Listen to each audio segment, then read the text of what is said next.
I don't know if any of you know, but my earlier years with my daughter were all filled with pageants. She was a pageant girly. If there was a pageant within 100 miles radius, my daughter was in it, I promise you. And as you can see, we started some of her pageant history in 1997. She was 6 years old when we first started.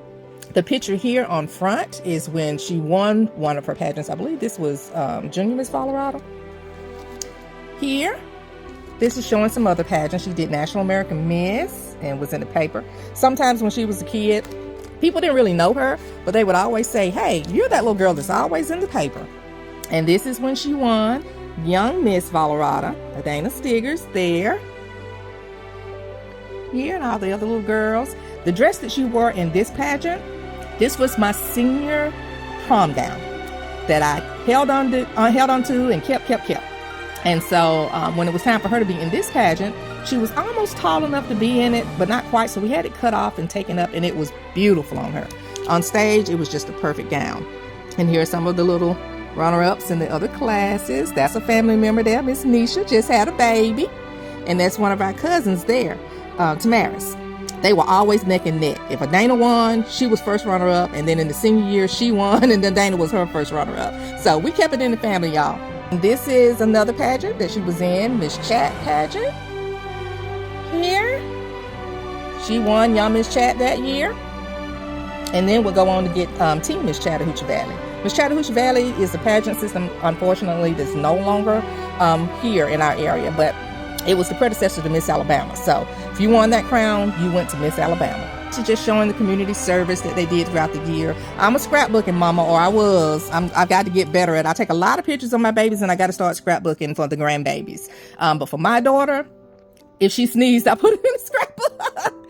That's the two of us the night that she won. That's them doing some community service during Christmas. Thanksgiving, they would go and then, feed the needy and that sort of thing. That's a cousin that's in it. If they're in here, we know them some kind of way.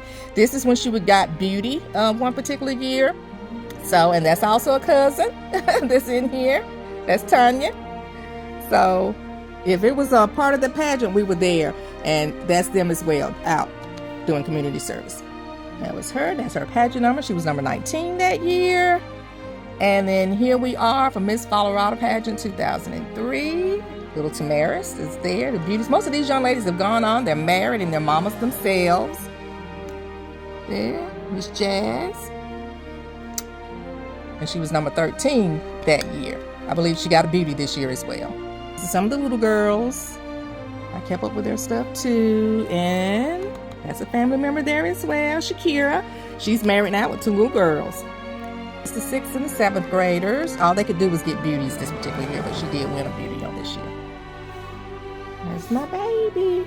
Okay, 7th grade again. All you could do is get a beauty in the 7th grade. So she got a beauty. She and I found this dress. I think we thrifted this gown, if I remember correctly. A lot of her gowns I bought brand new, but sometimes we would thrift them, and then I ended up selling them and renting out a lot of her gowns. That was one of her best friends. Rest in peace. There, young ladies. This is, as you can tell, a highlight of the year for some of these girls, especially if you were a pageant girl. And W.F. Burns Middle School is where she was. Stay tuned for part 2.